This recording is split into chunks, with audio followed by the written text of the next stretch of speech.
Welcome to Overseas Auto.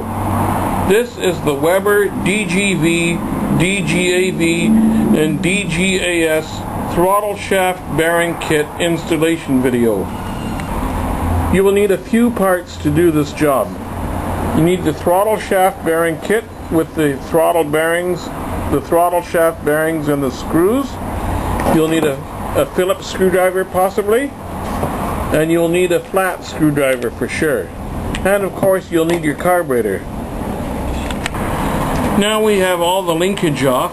All we have to do now is take out the screws for the throttle shaft.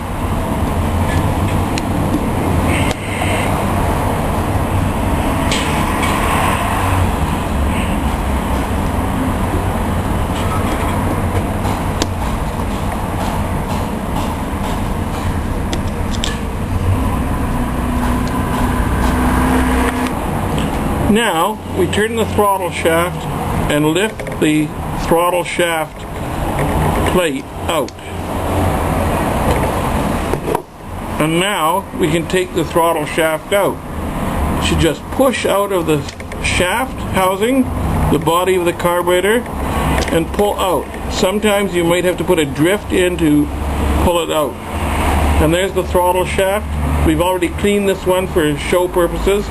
You have to clean yours when you put it back in. So now you have all your parts lined up on the table to put back the throttle shaft in the carburetor. All your linkage and everything. Don't forget to figure out what you need in what order. And now, here's the new parts. Those are special parts. This is the throttle shaft bearings. These are the key to our piece here. And these bearings will stop all the wobble in the throttle shaft. We are now ready to reassemble. The spring, the return spring goes on first. Make sure the hook goes around the end.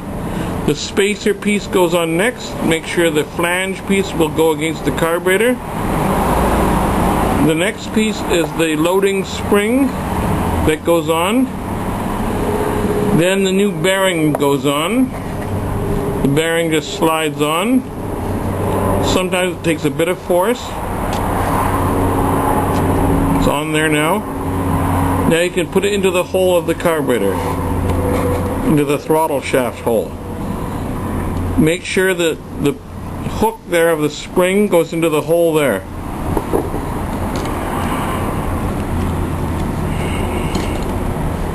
Make sure the throttle shaft is in the correct way.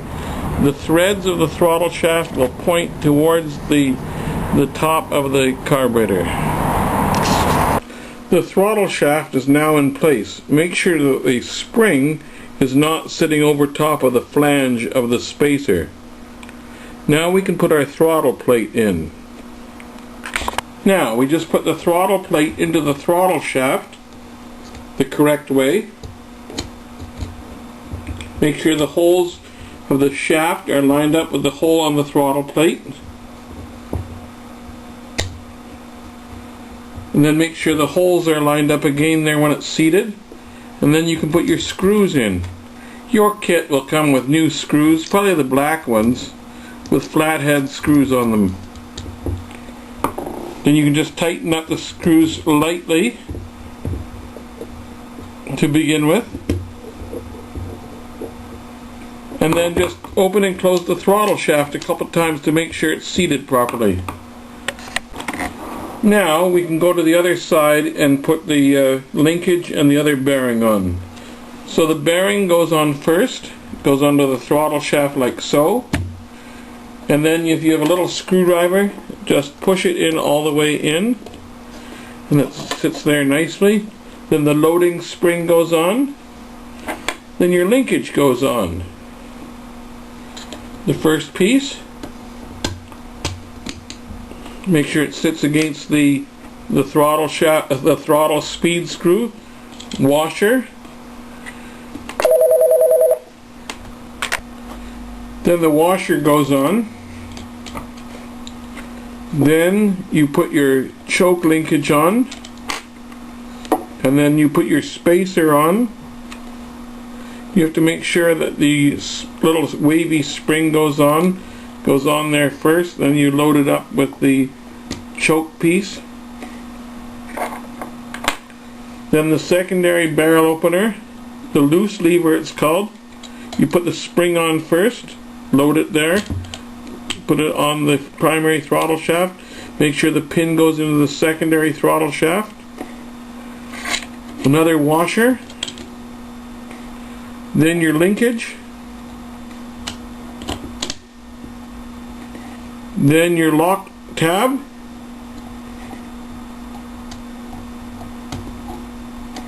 and then your throttle shaft nut.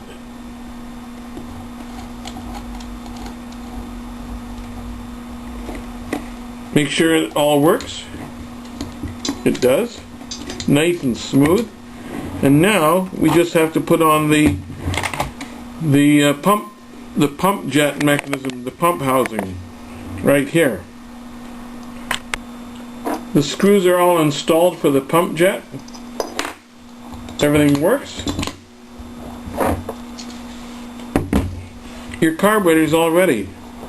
This is the Weber throttle shaft bearing kit. Get rid of the wobble.